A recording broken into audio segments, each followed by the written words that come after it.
Baik, izin kita mulai adik-adik. Bismillahirrahmanirrahim. Assalamualaikum warahmatullahi wabarakatuh. Waalaikumsalam warahmatullahi Waalaikumsalam wabarakatuh. warahmatullahi Ya, wabarakatuh. selamat siang buat semuanya. Semangat pagi. Pagi, Iya, pagi, pagi, pagi. pagi, luar Yes, biasa. Yes. luar biasa.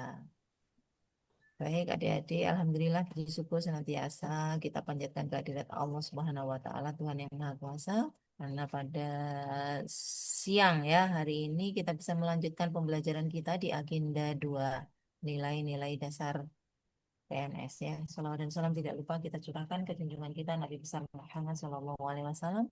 Semoga kita menjadi umat yang mendapat syafaat beliau di yaumil akhir nanti. Baik adik-adik yang saya sayangi, seperti tadi di kelompok 1 dan 2 kita awali pembelajaran kita di siang hari ini untuk mempresentasikan infografis. Silakan kelompok eh, yang belum ya, yang belum. Oh, kalau untuk sesi kedua ini kelompoknya sudah semua ya. Jadi kalau misalkan saya undi itu udah semua. Ini sesi 1 ini. Berarti kita ganti adik-adik ya. 3A, 3B, 4A, 4B.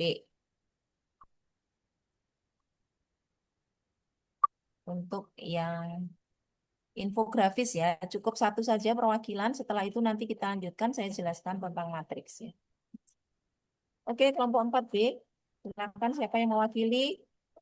Cukup menayangkan saja, dipresentasikan, tidak perlu ada sesi tanya jawab ya. Silakan.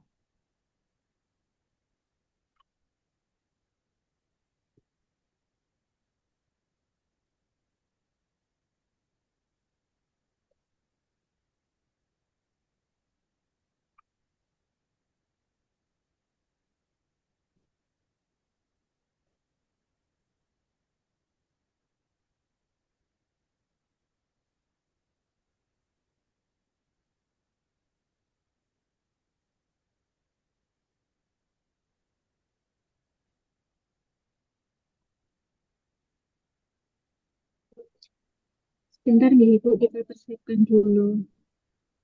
Oke, Mbak Laila.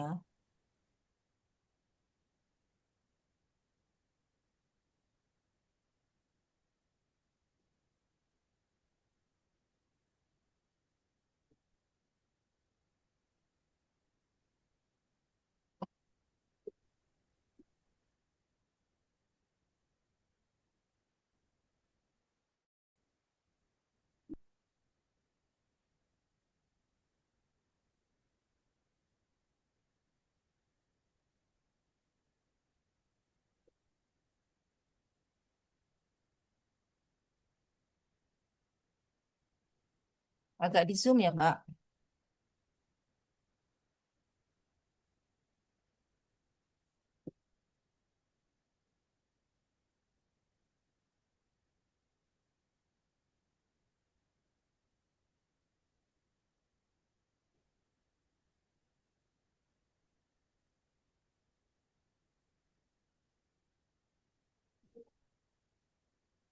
Oke. Silakan siapa yang mempresentasikan?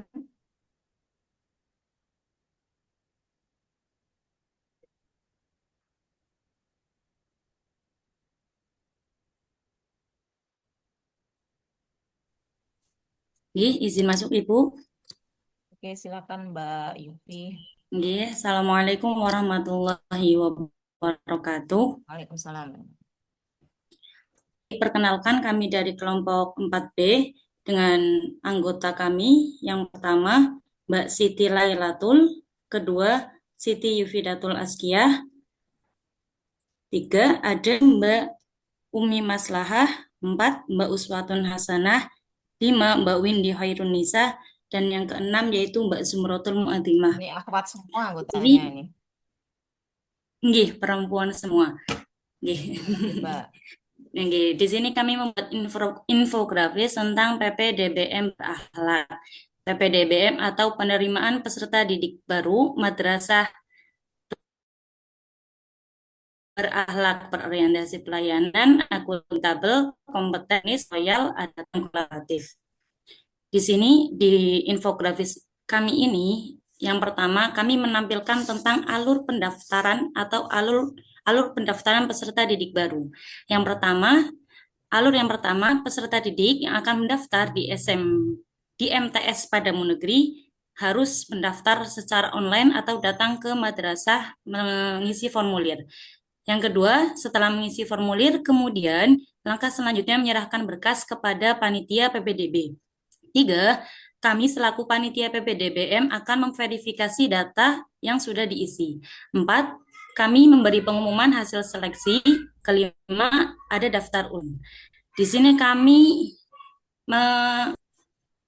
menyimpulkan bahwa nilai-nilai berakhlak dalam pelayanan PPDBM, yang pertama, nilai berorientasi pelayanan. Panitia siap membantu, ramah, dan cepat melayani pendaftar. Kedua, akuntabel. Dalam proses penerimaan peserta didik, kami melakukan pendaftarannya secara transparan. Hasil yang kami umumkan dapat dipertanggungjawabkan. Keempat, kompeten. Kami selaku panitia PPDBM memahami prosedur PPDBM dan selalu sigap memberikan informasi yang berkaitan dengan penerimaan peserta didik baru. Yang keempat, harmonis. Menghormati semua orang tua dan calon peserta didik tanpa diskriminasi. Kelima, loyal. Kami selaku panitia berkomitmen mendukung aturan sekolah madrasah dengan penuh tanggung jawab. Keenam, adaptif. Layanan tersedia secara online maupun offline untuk memudahkan masyarakat. Nah, layanan online atau offline ini digunakan ketika peserta didik mengisi formulir pendaftaran. Keenam, kolaboratif. Panitia PPDBM beserta dengan guru bekerja sama. Selain dengan guru, juga bekerja sama dengan para staf dan masyarakat, serta yang dilibatkan yaitu guru-guru tingkat SD ataupun MI untuk kelancaran PPDBM. Di bagian bawah, kami juga menyertakan kontak person ataupun email untuk para peserta didik ataupun orang tua yang ingin menghubungi atau bertanya mengenai PPDBM lebih lengkap. Itu saja, Ibu. Baik, terima kasih kepada Mbak Yupi ya. Apa namanya? Penting ya adik-adik ya. Eh, saya tidak tahu lupa di kelompok mana saat itu ketika memberikan eh, membuat infografis seperti ini, ada yang memberikan masukan bahwa itu sebetulnya udah bagus, udah cantik gitu ya, hanya kurang CP-nya ya, kontak personnya ya. Nah, ini penting karena barangkali nanti ada yang membutuhkan apa namanya penjelasan lebih lanjut terkait dengan infografis yang sudah kita buat ya. Jadi kalau ini kita apa namanya bagaikan kita membuat layanan infografis yang sebenarnya gitu ya, bahwa di bawahnya itu perlu kita cantumkan adanya kontak person ya jika ada yang memerlukan informasi lebih lanjut. Baik, sekali lagi kita kasih applause buat kelompok 4B ya untuk presentasinya ya. Adik-adik tidak mungkin semuanya akan presentasi hasil tugas kelompoknya ya, karena ini kita ada 4 kelompok, cukup mewakili saja dan tidak perlu kita buka sesi untuk tanya jawab. Yang berikutnya karena waktu kita mepet, kita lanjutkan dengan apa namanya presentasi yang apa namanya matriks ya. Kalau saya tunjuk biasanya lama, maka kita putar saja adik-adik ya. Kita putar saja. Ini berarti nomor absen berapa ya? Absen akhir. Yang ini kita hapus saja ya. 1 sampai 20.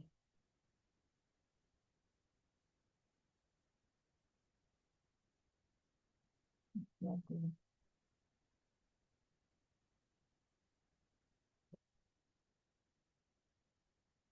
Satu ya.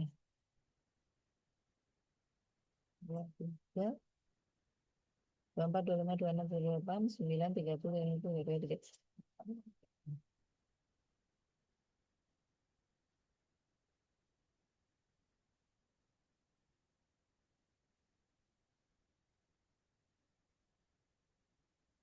Oke, nomor 40. Silakan ditampilkan, dipresentasikan. Nanti Ngakak banget. Oke, oke, Mbak Windy ya. oke, Bu. Core isumu sudah apa namanya? Sudah fix atau masih kira-kira masih berubah, Mbak? Oke, yang di matriks niku ya, Bu. Iya. Kira-kira nanti Mbak Windy tetap ambil isu yang itu atau masih berubah? Insya Allah tetap ambil niku, Bu. Ya, oke.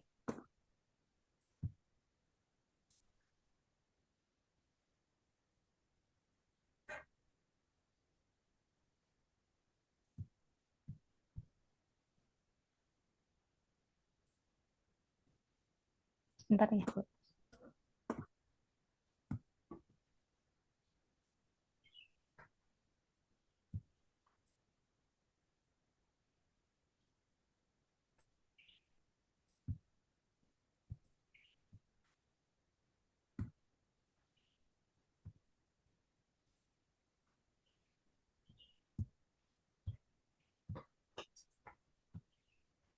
Niki.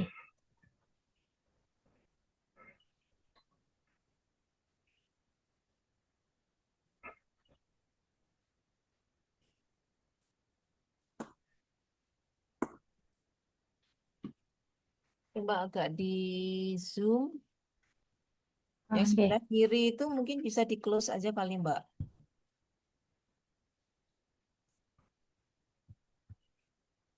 bentar, nggih. Ya, Sudah kelihatan, Bu. silakan dipresentasikan. Boleh kelihatan. Baik, saya akan mempresentasikan tugas saya tentang core issue yang saya pilih. Core issue yang saya pilih karena saya calon guru ahli pertama di guru bahasa Arab. Isu yang saya angkat yaitu kurangnya keterlibatan aktif siswa dalam pembelajaran kosakata atau mufrodat. Nah, kemudian kegiatan yang saya rancang, Itu materi Mbak. Mufrodat itu materi sendiri. uh, mufrodat itu kayak pelengkap gitu, Bu, di setiap bab. Um, dia bukan pokok bahasan sendiri, bukan ya? Bukan. Bentar. Karena Oke. siswa dalam pembelajaran kosakata atau mufrodat. Berarti Oke. mufrodat ini setiap ini ada masuk ya? Oke, setiap bab itu pasti ada mufradatnya, Bu, kalau bahasa Arab. Oke. Oke. Uh, Kegiatan yang saya pilih, mungkin ada beberapa kegiatan, tapi yang akan saya pilih untuk nantinya saya angkat yaitu menggunakan permainan seperti kuis interaktif, flashcard, atau kartu kata itu, atau aplikasi digital untuk membuat pembelajaran mufradat lebih menarik. Artinya siswa lebih aktif dalam pembelajaran mufradat ini. Gitu. Kemudian tahapan-tahapannya, yang pertama, guru menyiapkan daftar mufradat yang relevan dengan tema pembelajaran. Sudah pasti, karena setiap bab itu terdapat mufradat yang akan dipelajari di satu bab itu. Yang kedua, membuat permainan sederhana, misalnya flashcard atau memory card, tebak kata, atau yang berbasis digital seperti Kahoot atau Quizzes dan lain-lain. Yang ketiga, siswa dibagi dalam kelompok kecil untuk meningkatkan interaksi, entah 4 atau sampai 5 anak. Kemudian, selanjutnya, setiap kelompok mendapatkan poin jika berhasil menjawab atau menemukan pasangan kata. Dan yang kelima, guru memberikan refleksi dan menegaskan kembali arti serta penggunaan mufradat tersebut agar pembelajaran mufradat yang di yang dilakukan eh, menjadi melekat lipat luas di berkaitan nilai-nilai berakhlak. eh, yang pertama, kompeten itu guru menyiapkan materi yang tepat sesuai kebutuhan siswa. Kemudian akuntabel, persiapan dilakukan dengan tanggung jawab agar pembelajaran terarah. Yang ketiga, kompeten lagi menguasai teknik pembelajaran inovatif. Kemudian yang harmonis, refleksi dilakukan dengan bahasa yang positif dan membangun. Seperti itu, Bu. Oke, coba scroll ke atas lagi, Mbak. Baik, Oke. baik, tidak usah perlu dipresentasikan secara lengkap. Nah, dari sini saya Oke. coba review ya, adik-adik ya. Kasih Oke. feedback dari apa yang sudah disusun oleh Mbak Windy ya. Yang pertama kita mulai dulu dari isu ya. Nah, isu yang di sini itu tentu sudah merupakan isu hasil dari analisis ya. Jadi adik-adik di materi sebelumnya Mbak agak dibesarin dikit lagi bisa nggak? Oke. Ampun. Ya, jadi adik-adik adik-adik dibekali oleh fasilitator ya untuk mengidentifikasi isu, mendeskripsikan isu, melakukan scanning isu ya. Apakah isu tersebut masuk bahasan manajemen ASN atau smart ASN. Sampai akhirnya nanti adik-adik akan menemukan satu core isu, ya ini ya, core isu, yaitu isu yang akan kita angkat untuk rancangan aktualisasi kita. Kuncinya isu itu biasanya dimulai dengan kalimat negatif. Kurangnya, belum adanya, belum maksimalnya, kurang lengkapnya, ya kan? Kurang optimalnya, seperti itu ya. Nah, kalau di sini Mbak Windy kurangnya keterlibatan aktif siswa dalam pembelajaran kosakata atau mufrodat. Sebelum Mbak Windy menentukan kegiatan-kegiatan yang ada berapa sampai ke bawah itu kegiatannya, tentu ya adik-adik harus mengetahui dulu penyebabnya ya. Sampai akhirnya bisa menentukan kegiatannya itu menggunakan permainan. Kenapa kok Mbak Windy menggunakan permainan? Ada sebab apa dari core isu yang kita angkat? Tentu kita harus mengetahui dulu terlebih dahulu penyebabnya. Melalui apa? Bisa adik-adik menggunakan bantuan alat analisis Fishbone, ya kan? Bisa menggunakan SWOT analysis gitu ya, atau SWOT. Silakan saja. Tapi yang umum kita pakai fishbone analysis. Nah, ternyata setelah kita analisis menggunakan fishbone dari sisi man-nya, dari sisi methods-nya, money, kemudian value, kemudian mesin, apalagi man, money, methods itu ya adik-adik ya. Kalau kita sudah mengetahui penyebabnya, tentu baru nanti Mbak Widi akan bisa menentukan kegiatan-kegiatan sebagai solusi kreatif dan inovatif. Seperti itu. Jadi kegiatan ini tidak muncul tiba-tiba ya, tapi kegiatan ini adalah muncul dari penyebab core issue tadi. Sudah cocok atau belum? Sebabnya apa sih? Nah, maka kita akan menggunakan terapinya ya atau kegiatannya itu apa ya yang menjawab dari penyebab tadi. Gitu. Kemudian berikutnya, bahwa dalam kegiatan itu berapapun jumlah kegiatannya, adik-adik nanti itu dalam kegiatan tetap mencakup 3 poin. Apa saja, Bu? Satu, perencanaan. Dua, pelaksanaan. Tiga, evaluasi. Ya, jadi harus mencakup 3 itu. Nah, kenapa kegiatannya itu minimal 3? Kalau yang disebutkan di Kaplannya ya. Tapi kita menyarankan adik-adik tidak hanya 3 kegiatan. 3 kegiatan itu kan untuk batas aman. Maka kita menyarankan kepada adik-adik untuk 3 menjadi 4 atau 5 kegiatan. Supaya apa? Supaya adik-adik itu bisa di atas batas maksimalnya. Dari kisi-kisi penilaian di Kaplan itu adik-adik bahwa untuk jumlah kegiatan itu minimal itu 3.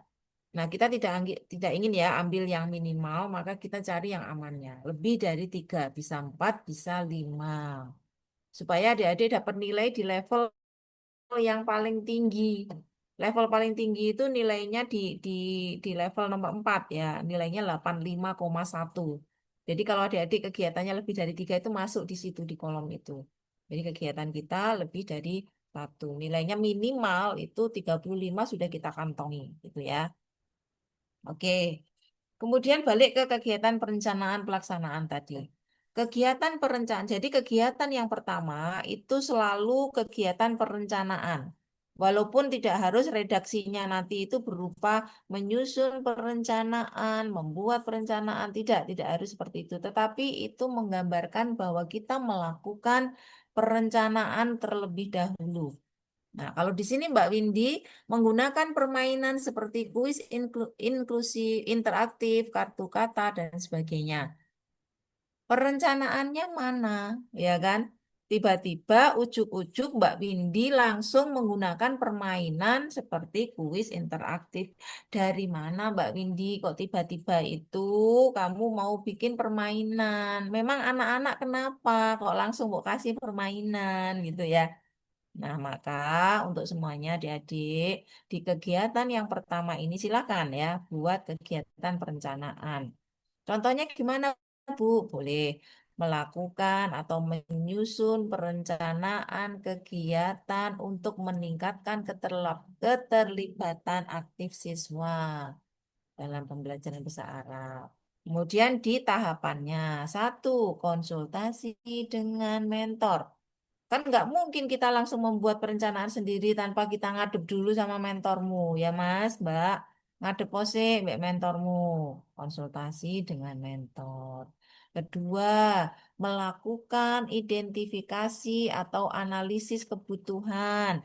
Barangkali siswa bahasa Arab ini sebetulnya mereka yang dibutuhkan apa sih? Gitu. Jadi kita melakukan semacam penggalian data ya ke siswa. Oh, kayaknya siswaku itu dia sukanya begini. Oh, dianya kayaknya perlunya begini. Jadi kita mengakomodir apa yang dibutuhkan oleh siswa kita. Demikian juga kalau yang calon penghulu menganalisis, mengidentifikasi apa sih yang diperlukan oleh calon pengantin misalkan ya, oleh yang mau mendaftar nikah. Yang dosen sama ya melihat apa yang dibutuhkan oleh mahasiswanya. Tuh. Jadi tahapan pertama melakukan konsultasi dengan mentornya, tahapan kedua boleh adik-adik melakukan analisis atau melakukan apa istilahnya adik-adik itu ya. Kayak misalkan kalau ini placement test yang kayak gitu tuh loh. Jadi identifikasi awal misalkan seperti itu ya. Boleh. Baru yang ketiga menyusun rencana kegiatan keterlibatan aktif siswa dalam pembelajaran. Cukup itu dibungkus dalam kegiatan perencanaan ya. Jadi di kegiatannya itu perencanaan secara global umum, di tahapannya disebutkan detailnya. Konsultasi, kemudian melakukan identifikasi awal, menyusun rencana kegiatannya. Baru nanti masuk ke kegiatan yang kedua. Kalau tadi di tahapan yang terakhir sudah direncanakan kegiatan, barangkali Mbak Windy sudah merencanakan kegiatan untuk menggunakan atau menerapkan permainan. Maka di kegiatan kedua boleh silakan kegiatan permainanmu ini di drop menjadi kegiatan yang kedua gitu ya. Nah, di kegiatan itu kalau menggunakan permainan, nggak perlu direbutkan seperti kuis interaktif, kartu kata, nggak usah. menggunakan permainan untuk membuat pembelajaran mufrodat lebih menarik misalkan. Di tahapannya baru nanti Mbak Windy cerita, ya toolsnya apa, permainan apa yang mau dipakai, kuisis, Kahoot, kemudian kartu kata, kuis interaktif atau apa, itu langsung disebutkan di tahapan. Misalkan kita memilih game Kahoot, ya, menentukan permainan, ya, untuk kegiatan ini berupa game Kahoot. Yang kedua, apalagi setelah ditentukan jenis permainannya, apa yang disiapkan lagi? Setelah disiapkan, apa yang dilakukan lagi? Itu tahapan, ya. Yang lebih tahu adalah gurunya. Tahapan apa? Setelah ini ngapain yo? Setelah ini ngapain yo? Itu adalah gurunya. Silakan diceritakan secara rinci di tahapan, ya. Nah, berikutnya apalagi kegiatannya? Oh, setelah menggunakan game ini. Menggunakan game itu sebetulnya kan sudah pelaksanaan di kelas ya, adik-adik ya, pada pembelajaran di kelas ya. Nah, sebelum sebelum game diterapkan, adakah kegiatan sebelumnya? Adakah kegiatan mungkin membuat apanya lagi? Coba kalau di Mbak Windy ini kegiatannya apa setelah game? Nggak apa-apa ya adik-adik ya, nggak usah takut salah, nggak ada yang salah ya. Hanya kita memberikan masukan ya untuk urut-urutannya. Mengaitkan kosakata dengan situasi nyata yang dekat dengan kehidupan siswa. Nah, ini ada Oke, kaitannya dengan gamenya tadi apa enggak Mbak Windy? Beda ya. beda Bu. Oke, tidak apa-apa. Ini bisa digunakan juga ya. Ini kan merupakan rangkaian. Nah, maka yang menjadi PR adik-adik nantinya ya, yang menjadi PR bahwa menentukan ruang lingkup. Ruang lingkup itu apa? Jadi batasan tulisan kita. Misalkan Mbak Windy ingin membuat pembelajaran bahasa Arab ini menjadi mufrodat itu menjadi lebih menarik, interaktif. Mbak Widi ngajar di kelas berapa? Saya ngajar di kelas 10, Bu. Berapa kelas? Di kelas 10. Ya, ada 10 kelas. Nah, tentu 10 kelas itu nanti tidak akan kita intervensi semua untuk aktualisasi kita. Jadi silakan boleh misalkan 5 kelas atau 6 kelas gitu ya. Sehingga itu nanti adik-adik itu bisa tercapai di 1 bulan itu. Itu.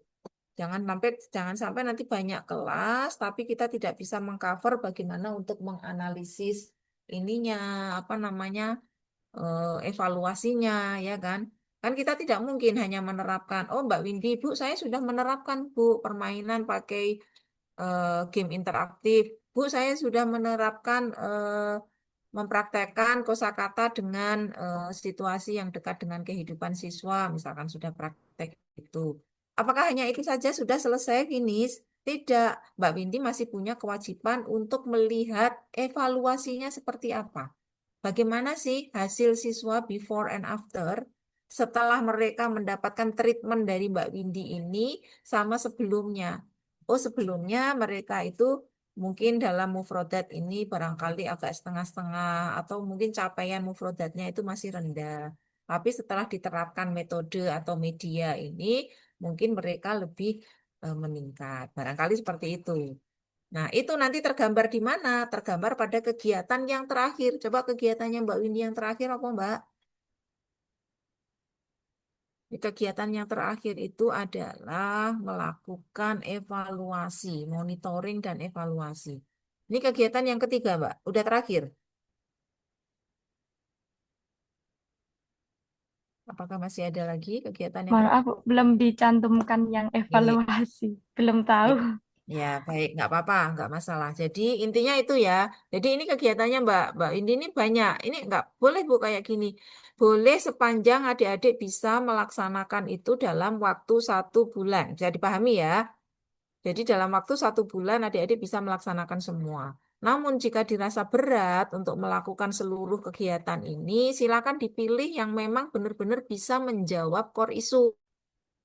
Itu ya. Jadi kegiatan yang lain itu anggap sebagai pelengkap. Tapi yang mana sih dari kegiatan ini yang memang bisa benar-benar bisa menjawab dari core isunya. Nah, ditutup dengan kegiatan yang terakhir. Jika kegiatan intinya tadi ada 2, kegiatan perencanaan 1 berarti 3. Tambah 1 kegiatan evaluasi berarti totalnya 4. Lakukan monitoring dan evaluasi. Saya tanya Mbak Windy, Mbak, kamu akan melihat bagaimana keberhasilan siswa setelah menerapkan metode pembelajaran seperti ini dengan cara apa?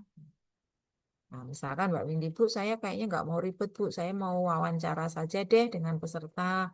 Kira-kira apakah mereka merasa tertarik dengan pembelajaran ini atau bagaimana? Terus atau mungkin gini, Bu, saya kayaknya nggak kalau wawancara saja nggak cukup. Mungkin wawancara iya, tapi saya akan dukung dengan menyebar kuesioner atau menyebar Google Form misalkan ya. Dengan instrumen-instrumen atau indikator apa ya nanti dalam evaluasinya itu yang akan diberikan ke dalam beberapa butir pertanyaan. Yang itu akan disebarkan ke siswa misalkan ya. Itu juga boleh ya. Nah, jadi di dalam monitoring dan evaluasi itu, yang pertama kali adik-adik menyiapkan toolsnya dulu. Misalkan mau pakai Google Form, berarti menyusun pertanyaan ya melalui Google Form. Kedua, menyebarkan Google Form. Ketiga, menganalisis hasil Google Form.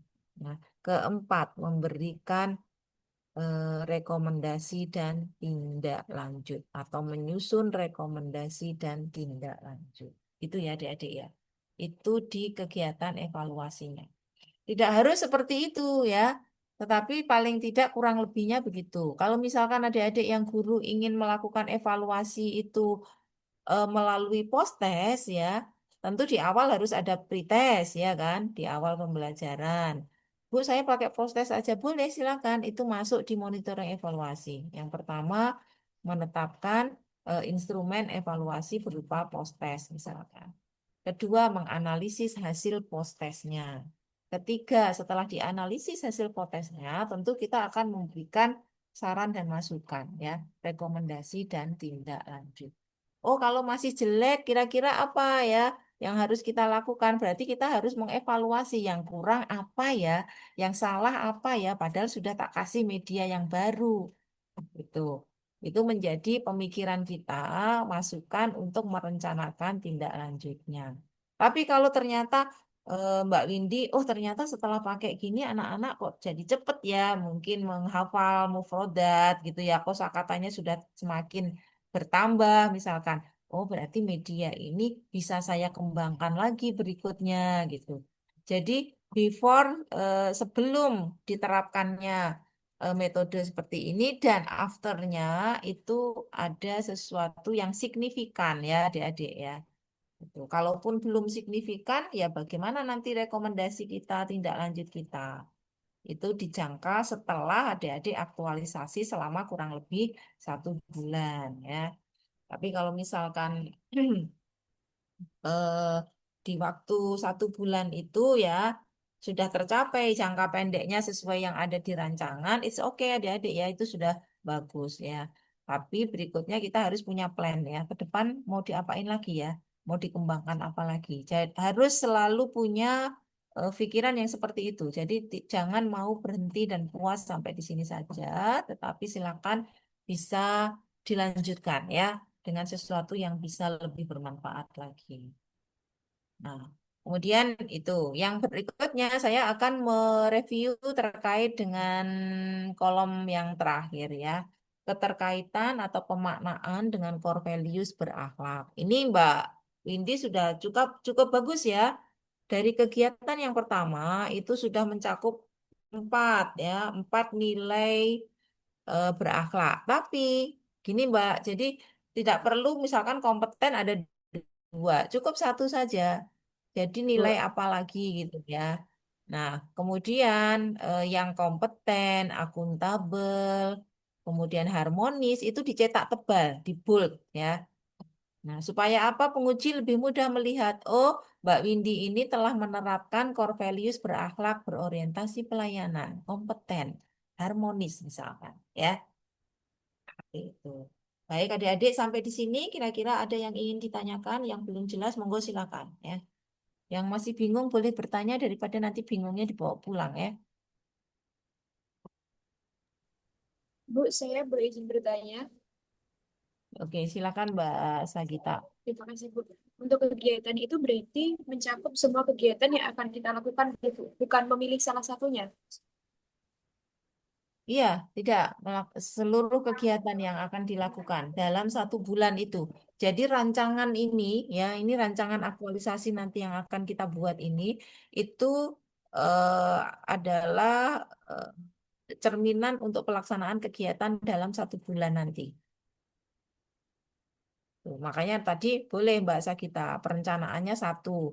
Bu, saya di pelaksanaannya kayaknya ada 3 deh gitu. Nggak masalah, misalkan kita ingin melakukan pembelajaran dengan media permainan. Kemudian yang kedua, selain itu Bu, saya juga ingin membuat modul ajar, boleh. Selain itu Bu, saya juga ingin memberikan apa sosialisasi atau saya ingin memberikan reward punishment boleh dibuat kegiatan sendiri boleh silakan itu ya Mbak Sabita. Ya, Bu. Terima kasih. Berarti kalau misalnya saya mau bikin bahan ajar Mhm. dari tahapan awal, berarti kan Ya, dari identifikasi analisis kebutuhan ya, sampai ke pembuatan pengembangan media, sampai ke validasi, sampai ke pengambilan data, implementasi, dan evaluasi itu harus lengkap, Bu. iya betul betul Terima kasih, Bu. betul ya. Oke, maka nanti adik-adik perlu pada bab 1 di ruang lingkup perlu membatasi kegiatannya ya. Batasi kegiatan. Kalau tadi yang saya sampelkan hanya misalkan kelas 10 ada 10 kelas tidak semuanya tinggal diambil sampel. Itu juga pembatasan atau pembatasan soal apa namanya banyaknya kegiatan gitu barangkali ya. Banyaknya kegiatan. Nah, itu harus dicantumkan di ruang lingkup ya atau di tahapan kegiatan. Terutama untuk target kita. Atau yang calon penghulu, Bu, saya ingin mendigitalisasi arsip akte nikah. Tak tanya, kamu yang mau digitalisasi yang tahun piro Mas gitu. Semua, Bu. Temenan tah semua sanggup di 1 bulan selesai. Maka silakan dibuat batasannya di ruang lingkup yang akan didigitalisasi, di scanning itu arsip akte nikah yang dari tahun sekian sampai tahun sekian. Kenapa tidak bisa disamakan? Karena kan masing-masing KUA beda, adik-adik ya arsip akta nikahnya. Mungkin di tahun ini, di bulan ini yang rame, yang banyak. Jadi silakan diberikan batasan. Oke, siapa lagi yang ingin bertanya? Silakan. Izin bertanya, Bu. Oke, Mbak Sumrotul. Saya tadi kan jenengan bilang kalau semisal kalau kelas itu ada minimalnya nggak, Bu? Saya rencananya tuh mau ngambil 1 kelas. Jadi di judul nanti spesifik misalkan kelas 9B ngoten. Iku boleh mboten? Nah, ini sebetulnya boleh, Mbak, asalkan sebentar Mbak Sumrotul ngajar apa. Di kelas 9 itu ada berapa kelas gitu. Saya ngajar PKN ada 7 kelas. Ya, ada 17. Nah, ini tergantung juga apa yang ingin dilihat ya, dilihat hasilnya. Misalkan mau melihat perilaku, mau lihat apa itu kan agak sulit ya. Maksudnya kalau harus berbanyak kelas itu kan kita agak sulit untuk mengawasi. Barangkali cukup 1 kelas perwakilan. Monggo saja silakan ya adik-adik.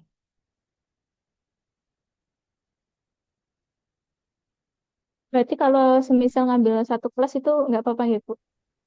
Iya, nggak apa-apa tergantung dari rancangannya, tergantung dari isunya ya, isunya.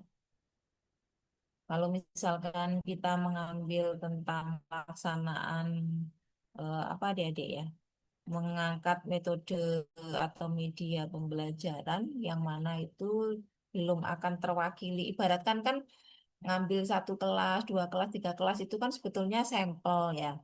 Nah, yang namanya sampel itu kan tentu pengambilannya itu yang tahu apakah itu sudah mewakili ya dari keseluruhan populasi atau belum, kan adik-adik ya. Nah, ini juga kan tergantung dengan bahasan atau isu kita itu. Itu ya Mbak Zumrotul ya. Ada kok beberapa yang ngambil dalam satu kelas memang di kelas berapa gitu. Boleh asalkan itu memang sudah bisa mewakili. Oke, adik-adik ada lagi yang ingin ditanyakan? Mohon izin bertanya, Ibu. Oke, Mbak Umi. Ya, saya kan penyuluh ya, Bu. Di sini kebanyakan guru. Tapi saya di sini calon penyuluh agama eh, ahli pertama.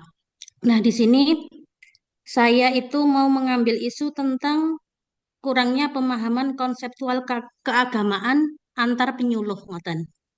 Nah, berarti di sini saya perlu membatasi batas kegiatan atau mungkin ruang lingkupnya itu hanya sebatas penyuluh saja atau harus memang diterapkan ke masyarakat yang kita bina, Ibu.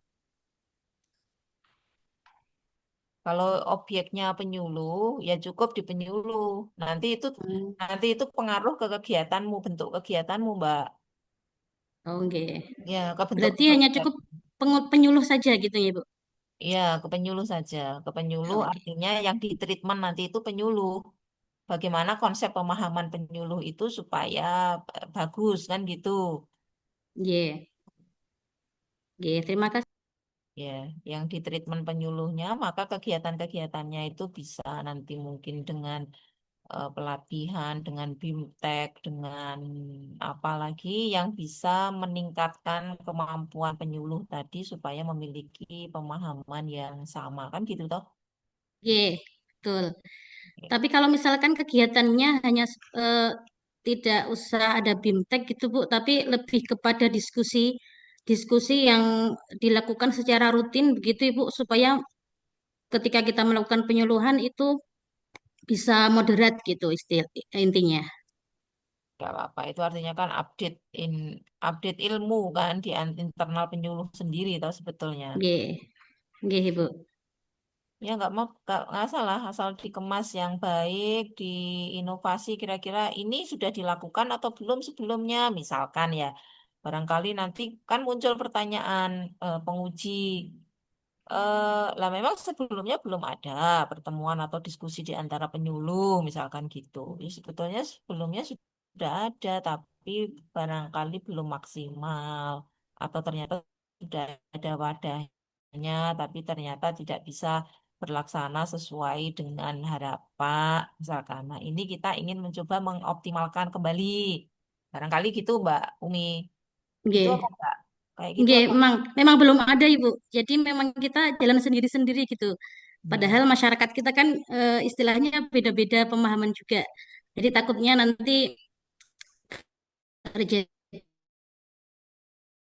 apa ya Ya, nggak mispemahaman apa-apa. gitu. Berarti itu yang akan diperbaiki, inovasinya Mbak Umi itu akan memperbaiki secara internal di penyuluh terlebih dahulu sebelum mereka memberikan penyuluhan ke masyarakat kan gitu loh.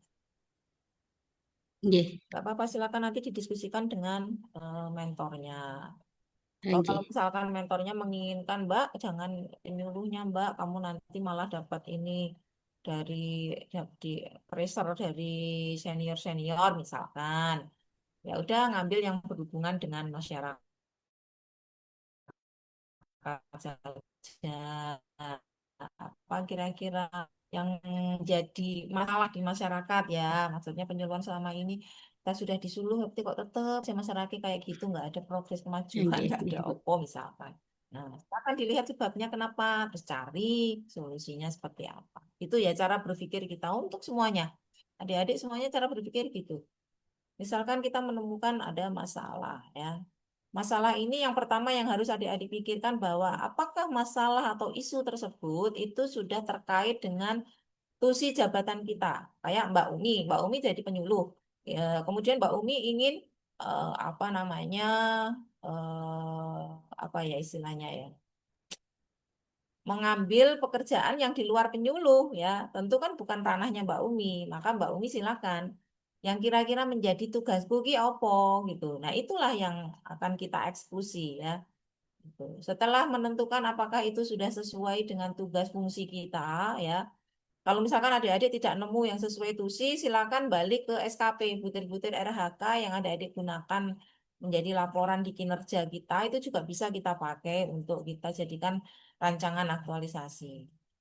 Setelah menemukan isunya, kemudian cari sebabnya ya.